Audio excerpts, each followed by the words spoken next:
going to look at personalizations in Business Central. Let me share my screen. Voila. So this is Business Central and this is my Role Center screen. To activate the personalizations, which only affects you and nobody else, we go over to the little cog, click and select Personalization. Here, a grey bar appears along the top with a red dot saying Personalization Business Central.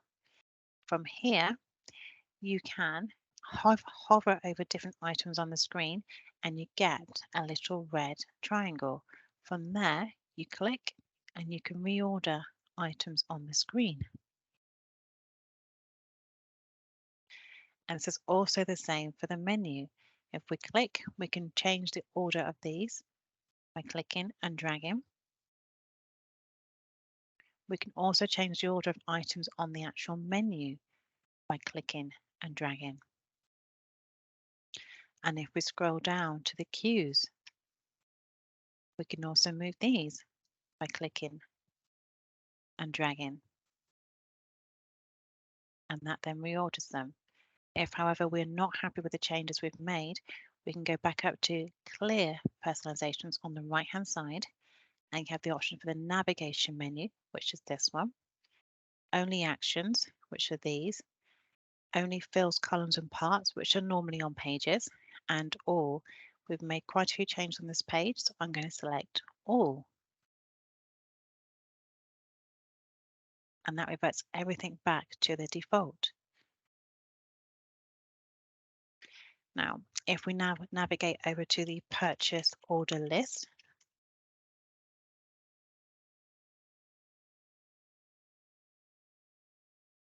on this page here, we still got the personalization open on the top with the grey bar. Here we quite often find that the vendor or customer names are quite long and the column needs to be widened. So from here you click on the little red triangle, you can make it smaller. It wants to go smaller or wider. I don't think there's enough fields on the page to make that one smaller. We can also add fields or different columns to this page if you want to by clicking on the add field. All the additional fields you can add appear down the right hand side. And to simply make them appear here, you select one down the right hand side. In this instance, I'm going to select posting date, click and release. And that then adds that to that column. If you're not happy with it there, you click and simply move it to where you want it to be. You can also remove them as well by clicking on the triangle and clicking the option to remove. And that doesn't delete it permanently, it just simply moves it back to the right hand side for you to select again if you want to. Now if we look at within a purchase order,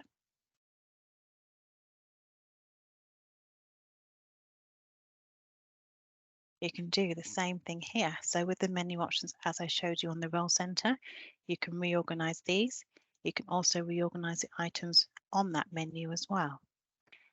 On the fast tabs, you can also reorganize these so you can move them around.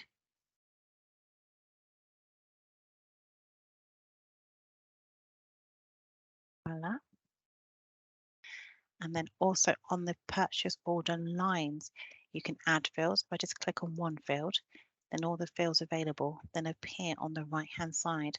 And just as before, we can click on any one of these and drag it across and then move it to where you would want it to appear.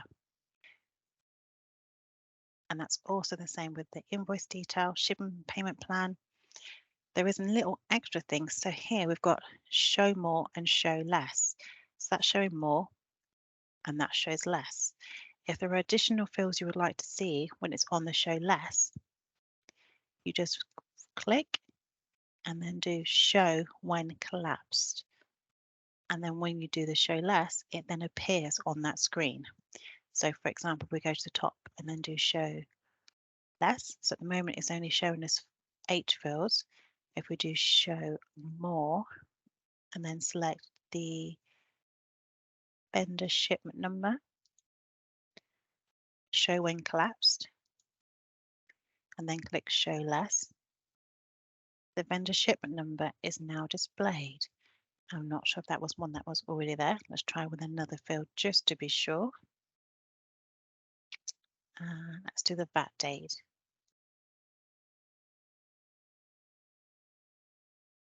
There we go, and the VAT date is displayed. If you change your mind later, that is also fine.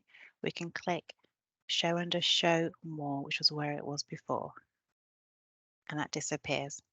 Once you're finished and you're happy with all the changes you've made, you simply click on done, and that bar then disappears and those changes are saved. But any changes you've made are only for you and doesn't affect anybody else. And that's it, how to personalize Business Central.